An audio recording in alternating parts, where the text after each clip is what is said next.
Liebe Zuschauerinnen und Zuschauer, ich begrüße Sie recht herzlich zum heutigen Jungfrau-Panorama aus Thun.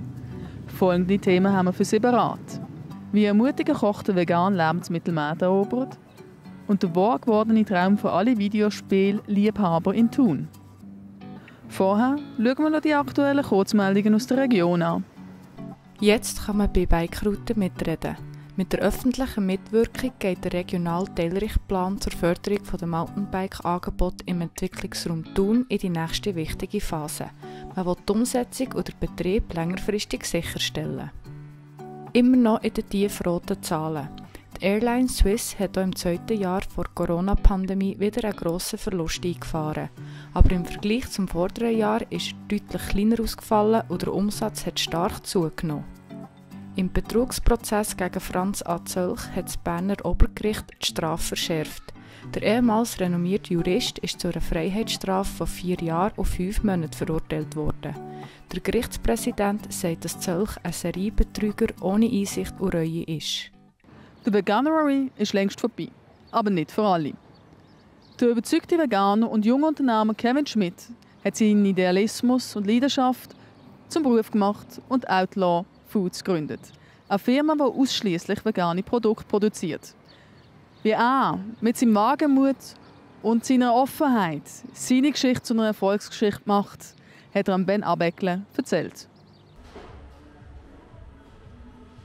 Outlaws Food steht für vegane Produkte. Also wir haben sehr viel gemacht in der Gastronomie, aber auch in der Produktion.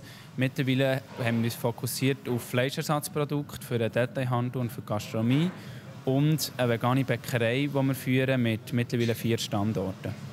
Seit dem 2018 gibt es euch noch nicht so lange, aber ihr seid extrem erfolgreich. Ja, es ist definitiv so. Wir haben mega Freude, wie es ankommt und wie auch die Leute das Angebot annehmen. Und gleichzeitig müssen wir natürlich auch sagen, es ist nicht alles Gold, das glänzt. Es ist nicht nur einfach, es ist ein mega schwieriger Markt. Aber wir sind zuversichtlich und optimistisch für die Zukunft. Ja. Warum vegan? Aus ethischen Gründen. Also ethisch ist für mich eigentlich alles. Es geht um Tierwohl, es geht um Umwelt, es geht um Gesundheit. Es gibt jetzt so Menschen, die sagen, ja, wenn ich schon auf Fleisch verzichte, warum brauche ich das Produkt, das wie Fleisch aussieht oder schmeckt? Das verstehe ich, dass man das sagt. Das habe ich früher auch gesagt, als ich noch nicht vegan war. Uns geht es darum, dass wir eine Hilfestellung bieten können für einen Umstieg. Dass wir sagen können, probier mal unser Geschnetzete in deinem Zürich-Geschnetzete, dass du merkst, es ist kein Verzicht. Du kannst etwas Gutes tun, etwas unterstützen, junge Leute wie uns unterstützen und den Planeten unterstützen, ohne Verzicht. Und das ist uns eigentlich wichtig. Unsere gesellschaftlichen Normen, die wir so lange haben eingestudiert bekommen, eingerichtet bekommen, können wir nicht einfach von heute auf morgen ablegen. Das wird nicht funktionieren. Darum ersetzen wir Produkte. Einfach 2 Würste aus dem Wurstgefühl nebeneinander. Und ich finde, darum hast du auch diesen Spalt damit.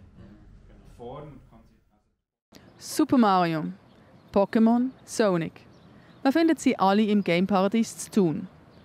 Der Lorenz Josi ist seit Jahrzehnten leidenschaftlicher Spieler und Sammler und führt das Retro-Game-Geschäft.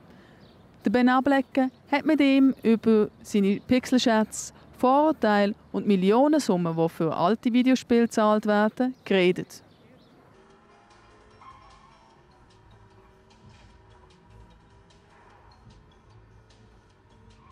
Lorenz Josi, wir stehen hier im Game-Paradies. Und es ist wirklich ein Paradies für Gamer, wenn man das anschaut.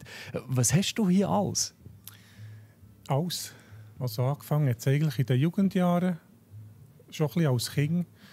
Und es ist dann immer mehr geworden. Und nebst dem Spielen hat man halt dann auch mal ein paar Stück ausgestellt. Und irgendwann habe ich das Münzige in diesem Läden anfangen.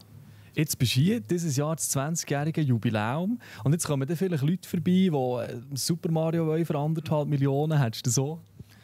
Das habe ich jetzt gerade nicht im Lager, nein. Aber ich habe noch ein gutes Netzwerk und kann hin und wieder etwas besorgen. Das wäre jetzt so ein Spiel, das verschiedene suchen. Es hat dann relativ wenig Stück gegeben und weil es ein ab 18 Spiel war, haben das Kind nicht kaufen und die Erwachsenen es nicht wirklich. Was für Leute kommen jetzt bei dir eigentlich vorbei hier? Das ist schon sehr vielseitig. Also vom Kind, das spielt, das Pokémon sammelt, über Gleichaltrige wie ich, die mit dem aufgewachsen sind, bis zu älteren Leuten, Grossetti mit den Kindern. Oder, da kommt alles. Was ist so dein, ich sage mal, Schätzchen hier im Laden? Welches Spiel im Moment? Ja, da habe ich eine ganze Menge. Also, da könnte jeder Vitrine hat ein paar Schätzchen. Ich könnte jetzt nicht einen Titel sagen, wo mir sehr ans Herz gewachsen ist. Es sind ganz viele.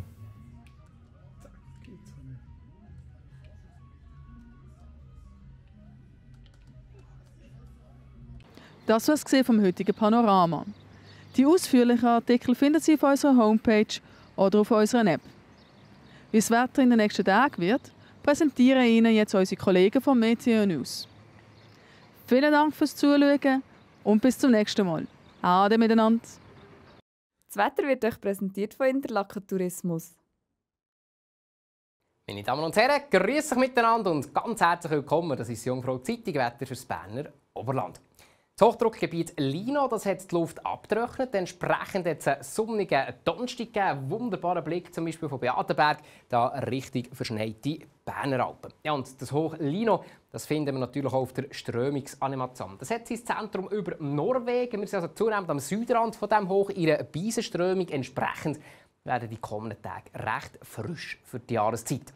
Nacht auf morgen, die ist gering bewölkt bis klar. Morgen Vormittag haben wir zuerst zum Teil noch ein paar Wolken herum.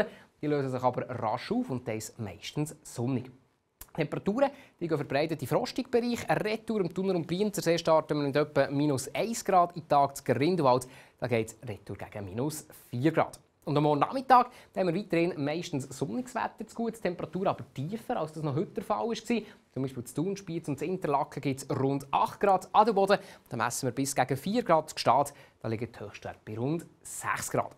Am Wochenende da ziehen wir das wunderbare Hochdruckwetter weiter. Es gibt also weiterhin viel Sonnenschein, die Berge nochmal traumhaft Wintersportwetter, aber wir sehen, es ist weiterhin recht frisch. Die Nächte sind frostig, tagsüber da gibt es Höchstwerte also um die 6 Grad. Am Montag haben wir aus heutiger Sicht vorübergehend ein bisschen mehr Gewölke. Trotzdem es gibt einen freundlichen Mix aus Sonne und Wolken, bevor es dann wahrscheinlich am Dienstag und Mittwoch wieder meistens sonnig weitergeht und die Temperaturen die reichen weiterhin eher frische 5 Grad. Das war es schon wieder vom Wetter. Jetzt wünsche ich ganz schönen Feierabend und bis gleich. Auf Wiedersehen miteinander.